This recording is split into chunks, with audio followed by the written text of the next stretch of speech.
So have you ever really stopped to think about the Garden of Eden? I mean, we all have this image, right? Some beautiful, perfect park. But what if that's just scratching the surface?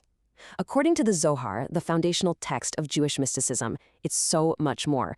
What if the garden was less of a garden and more of a divinely architected, multidimensional operating system? Okay, let's dive in. We're about to explore the hidden architecture of reality itself through what the mystics call the seven palaces of Eden. Our whole journey starts right here, with this one line from the Zohar, in the original Aramaic. The Holy One, blessed be He, brought him into the Garden of Eden.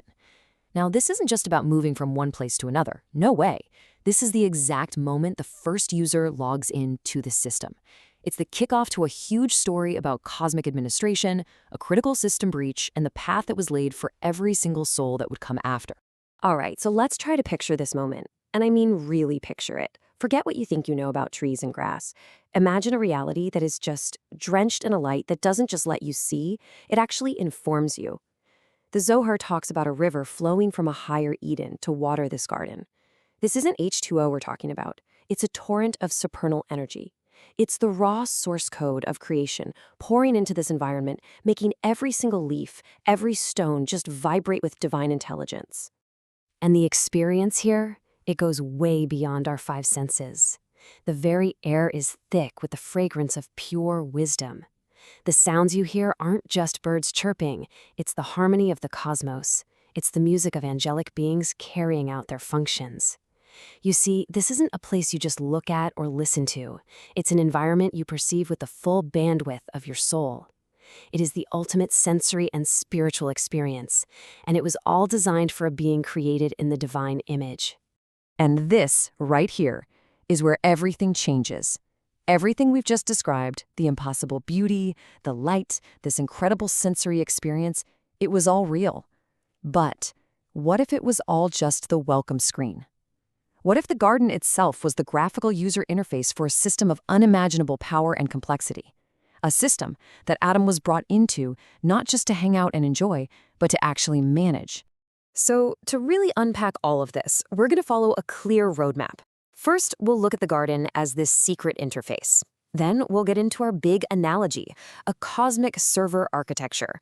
After that, we'll map out the system's 7 core palaces.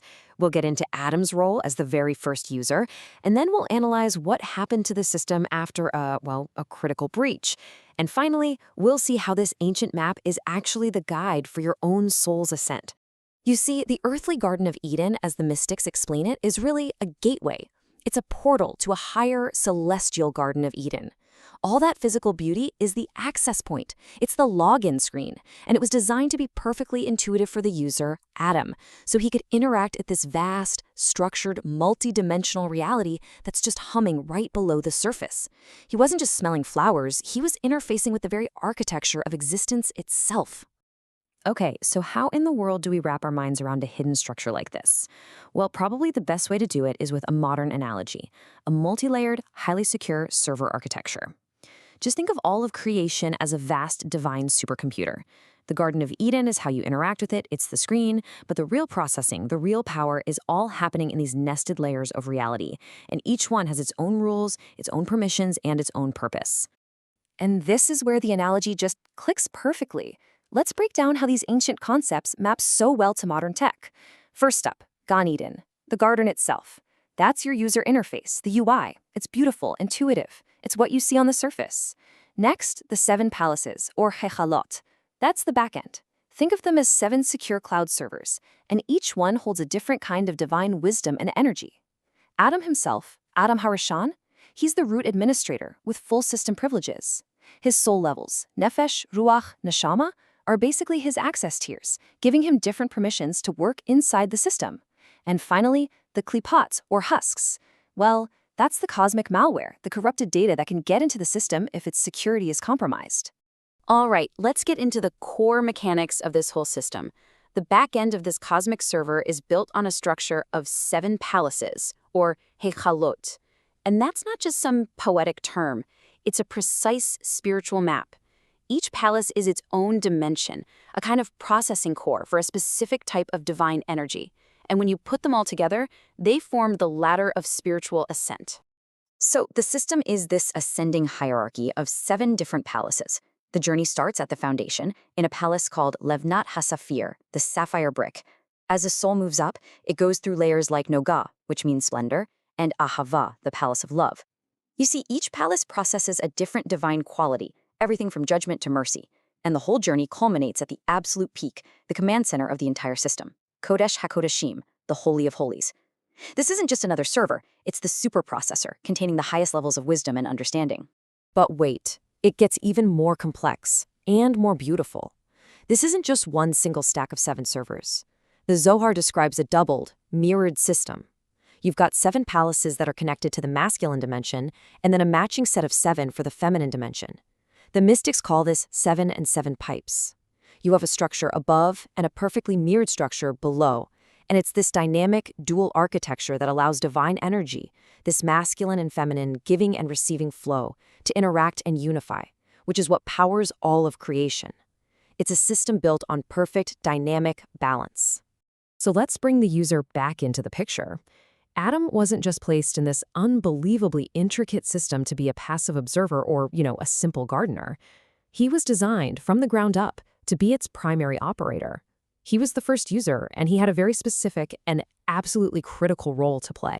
The perfect technical term for his role is root user.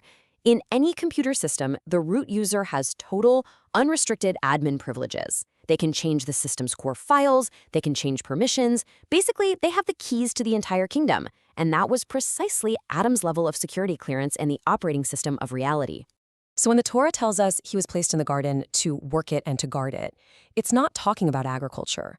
The mystics explain this means he was tasked with actively maintaining, unifying, and elevating the spiritual energies of creation. To work it meant performing unifications, drawing down divine flow. And to guard it meant protecting the system from being infiltrated by those external chaotic forces, the klipot, the cosmic malware we talked about. So the bottom line is this, and it's a crucial point. Adam was the first system administrator of creation. His consciousness was the terminal, his actions were the command line inputs, and his entire purpose was to perfect and elevate this whole cosmic architecture, to bring it to a state of complete, perfect unity with its divine source. Now, this reframes the whole story of the sin, doesn't it? It was never about an apple. Adam's error was a high-stakes technical mistake. He saw a potential system upgrade, a way to elevate all of reality, but he tried to execute the command prematurely. He was supposed to wait for a higher-level protocol, one tied to pure wisdom, that would have completely sealed the system from any external threats. By accessing the tree of knowledge, the dot protocol, too early, he created a massive security vulnerability. And what always rushes in to exploit a vulnerability? Malware. In Kabbalistic terms, these are the klipot, the husks. Because of Adam's premature action, these shells of corrupted, chaotic energy were able to latch onto the system. It created a veil, a kind of firewall, between creation and its divine source. It caused a system-wide crash, and ultimately led to the user, Adam, being logged out and exiled from the main interface. So what happened to this magnificent architecture after Adam was expelled? It didn't just disappear. Its purpose shifted. It was no longer the administrative back end for a perfect world. Instead, it became the pathway for recovery. The 7 palaces became the very route that righteous souls would have to travel after their physical lives to help repair the damage and ascend back to the source. And we can understand this journey in a couple of ways. For the adults, you can think of it as a massive feat of cosmic engineering. The soul has to learn how to navigate these incredibly complex, layered energy environments, elevating its own consciousness to get the right permissions to pass from one security tier to the next. Or for the kid in all of us, it's a video game. The soul has to clear 7 levels. Each level is a unique world, and to get to the next one, you have to get past the angelic guardians. They're the level bosses. If you succeed, you collect rewards of spiritual light, and you get to ascend. And this is not just a nice metaphor. The Zohar is very explicit about this. The palaces have gates, and these gates are guarded by specific legions of angels. And they aren't there as obstacles. They're security protocols. They make sure soul has reached the right level of purity before it gets access to the next higher dimension. A soul that is worthy, one that has the right credentials from its life on earth, is granted entry and escorted up. This is the path of the righteous, a journey through the very blueprint of reality. And all of this brings this vast cosmic map right back to us, doesn't it? back to the journey of every single individual soul. This ancient system isn't just some story about the dawn of time. It's the active, underlying structure of our own spiritual reality. The work we do right here on Earth, our choices, our actions, our spiritual growth, that's what builds the credentials we need to navigate this very system. And so, we're left with a pretty profound question. We've just laid out the blueprint of reality as the mystics describe it, a system of palaces and pathways and gates. It's the map of consciousness itself. So the only real question that's left is, where are you on that map? Thank you for joining us for this complete journey through the Pardes.